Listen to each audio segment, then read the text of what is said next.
And welcome once again to Access to Democracy. And once again, it's access to the Minnesota Twins. And a return guest with us today. It's been 3 years since Kevin Smith was here. How time flies when we're having a new stadium or building. Oh, that's right. Days seem compressed. Kevin is the executive director of public affairs. Also handles Twins Community Fund, which we may or may not get a chance to talk about because it's such a marvelous endeavor. But primarily, he is building by himself, by hand, the new Target Field. And if that were the case, we'd never get it done. And it is so exciting. It really is. I cannot wait. I still have got to tour it, but can't wait to see outdoor baseball in Minnesota in April with the snow and the ice. Nothing like it. No, you can't beat it, can you? No, we can't. No, I tell you what, it's a fabulous process to be involved with, to see this parking lot, essentially what it was in May of '06 when the legislation was passed, to really transforming into a top-of-the-line, high-tech, urban ballpark that I think everyone who goes through will be impressed with. I know from the outside, and I've passed several times now, just the Minnesota limestone, the exterior, it is just such a beautiful facility from the outside. And we'll take a look in a few minutes of some of the pictures. Now, you've been with the Twins, what, 4 years now? That's correct. And I've really been working a lot. Part of my job is the corporate communications and business communications and media relations on things off the field for the Twins. And of course, the biggest thing happening off the Metrodome field is the construction of Target Field. So I've been involved actively in this project since day one, and it's been exciting. I also get the opportunity to be in charge of the Twins Community Fund, which, as you mentioned, Alan, is a great endeavor, the charitable arm, if you will, of the Twins. It's its own private 501c3 organization. We've got a public board of directors from all over the state of Minnesota, and we do a lot of stuff in the community for youth baseball and softball. If we get a chance at the end of the interview or toward the end, we'll talk about that. But when Patrick Klinger was on recently, one of the things that we were talking about was my disturbance at the fact that Carl Pohlad really got a bad rap. He's a man who has done so much for this community, the late Carl Pohlad, I should say. And he really never got credit for all the things that he did for this community. And he's a self-made man. Nobody put money in his hand. That's true. He did everything himself. I didn't even know that he was a decorated war hero with multiple Purple Hearts and other awards. And just an incredible, really, story of success. And yet he got such bad press. Well, I think part of that happens to be because he was really a private man, a businessman, a civic leader until he bought the Twins. You buy a professional sports franchise and everything changes. But if you'll remember back to our opening night of this season, when we had representatives of just a few of the nonprofit agencies and other organizations that the Pohlad Family Foundation had assisted, that group filled the infield. Just a representative sample of the organizations that have received contributions from the family. So, we'll carry on that legacy, not only within Target Field and with the Community Fund, but also with the Family Foundation going forward. Now, I understand that money is money, and Target's paying a lot of money for naming rights, but I always felt that it should be the Carl and Eloise Pohlad Stadium. There was a point early on in the discussions regarding naming rights, if we should do a naming rights deal or not, which is even to suggest to not do it in this day and age is new. But we decided with Jim and Bob and Bill, the three sons, to go ahead with the naming rights deal. And I think we came up with a really, really good partner in Target because of the things that company does and the synergies and the similarities that the Twins have with Target. I don't know if you know this, but on a national level, Target contributes $3 million per week to charities around the country. They're involved at a time when charities really, really exactly. need it. They're involved in the communities all across the country. They think civic engagement is critical to success, the same as we do. So I think the combination of the Target brand and the Twins brand is a really good combination going forward for the next 25, 30 years with Target Field. Well, there's so much to talk about with the Pohlads, but with this field, it really is Carl Pohlad's legacy, and I know Eloise was certainly one of the most avid Twins fans ever. So let's talk about this new stadium. It will offer so much. It is going to be so different than the world's worst baseball field, perhaps good football field called the Metrodome, but it has fond memories and it has 2 world championships, World Series, but still it was never designed for baseball, and the sight lines are terrible.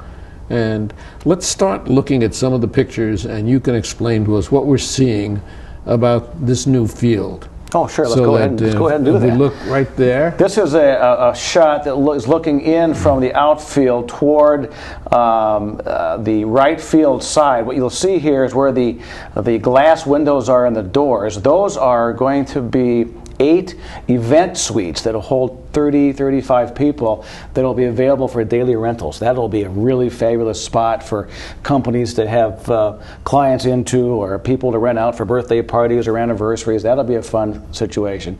Above that are the private suites. You can see the glass with vaguely you can see the red pieces of paper on the glass there that tell the workers to don't spill anything on it. And then above that, what we're looking at is the split level terrace level of Target Field. This is very unique in that on the terrace level, you can go to 4 rows down or about 10 or 12 rows up. So those seats are going to be a little steep, but the steepness provides a great angle to view the game. Now, what you have to remember is we're building a stadium that you touched on that is exclusive to viewing the game of baseball. We're not sharing this with tractor pulls and football. This building is built to watch baseball, so there's not a bad seat in the house. And the sight lines are really great. Yeah, the sight lines are fabulous. Whenever I go with people, they all comment on the fact that it's really not a bad seat. So the terrace level, and those seats are affordable. What we're looking at, if you looked on that screen, if you look at the top row, as far left as you can see, I stood up there the other day and I looked down, and it's a pretty darn good seat, and that seat is going to cost you $10. And that's something that we talked about recently also, the fact that the Twins are the most affordable buy in baseball. And several people said to me, oh, but with the new stadium, we're not going to be able to afford it. The fact of the matter is, as a season ticket holder, tickets are not going up that much, and game tickets are not going up that much. And it's still, for an area for like students and people like that, or just fans who want to come in, that's an affordable seat. It is a very affordable seat. I mean, $10 a ticket costs about what a movie costs these days. And the experience that you'll get in the field, which we can't really explain until we get people in those seats, is that everything is better. Even though you might pay a little bit more for a ticket, the overall experience is going to far supersede what we have now. And a family can afford to go. Correct. At those prices. And that's critically important to our ownership and our executive team, is that we need to keep Twins baseball affordable for families to come to a game. There was never, ever any intention to price people out of the field, and that's why our ticket prices are like they are, unlike the situation that they're experiencing right now in New York. We talked about that, and these $2,500 seats per game that are now down to $1,200 per game, and they're still not selling them, and I understand they're going to cut those prices again.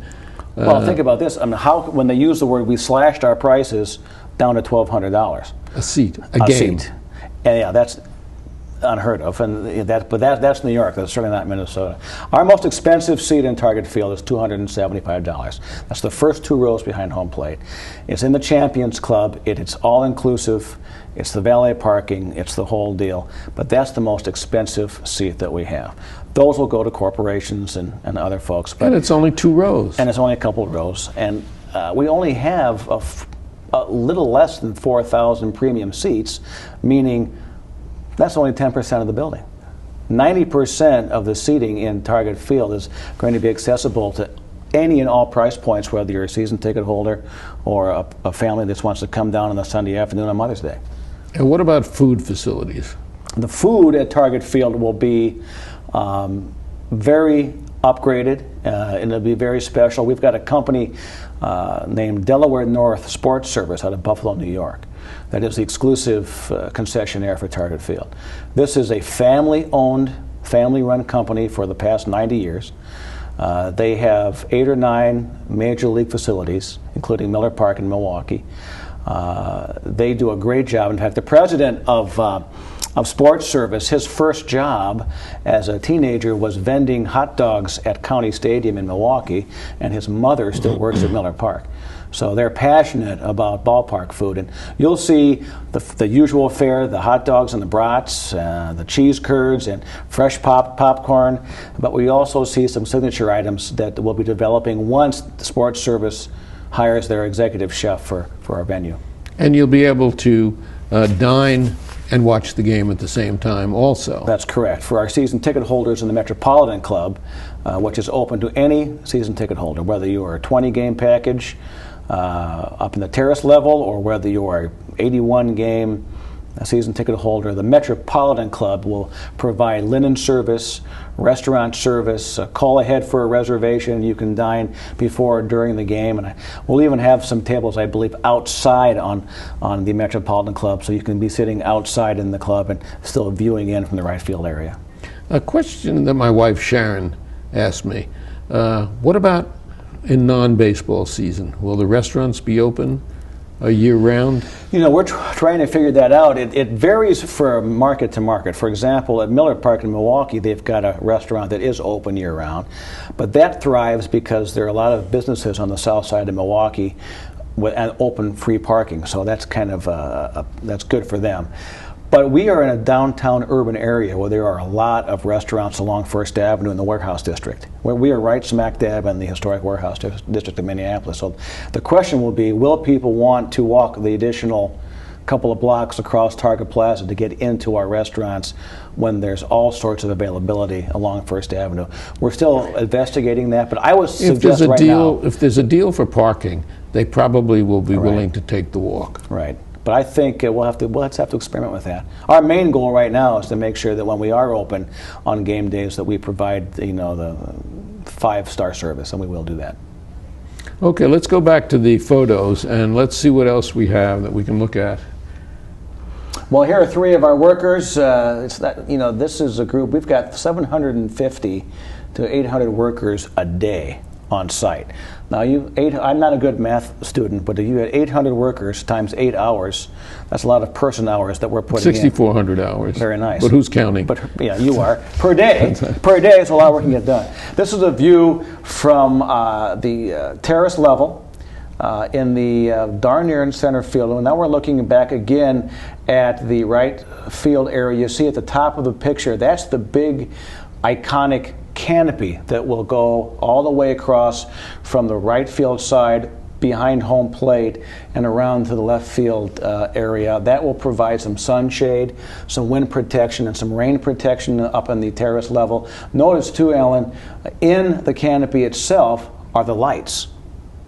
Those will be the field lights that illuminate the field. We have only one light stanchion, and that is on top of the scoreboard in a photo that we'll see later. The holes that you see on the underside of the canopy, which we call the soffit, are holes in which workers are now, as we speak, placing 100-pound speakers in those holes, and they'll cover them up with kind of a mesh so that it won't be exposed, but there'll be a speaker system that runs throughout the entire canopy so that level. you can actually hear what the public address system is saying, yeah, it'll be as opposed to the Metrodome, where you have no idea what language is being spoken, and we know it's English. Yes, and this will be that'll be a significant upgrade as well. The next picture. This is on the 7th Street side looking into downtown. You can see just kind of on the right side of the photograph the IDS tower there, and in the foreground of the picture, the Target Center. This, what you're looking at here, is the 573 Club. This is a accessible bar area, restaurant area on the 7th Street side of the building, and it's called the 573 Club in honor of Harmon Killebrew, who in his career hit 573 home runs. Again, part of this is you see the light coming in. Wherever there was a place to put a window, our architects put windows, so there'll be a lot of light coming in there. This is also a good photograph to show the limestone exterior. And it's so beautiful from the outside. That we had talked about earlier. Another family-owned Minnesota business, I might add. The Vetter Stone Company from Mankato owns the quarry from which these pieces of limestone were quarried and put on this outside of the building.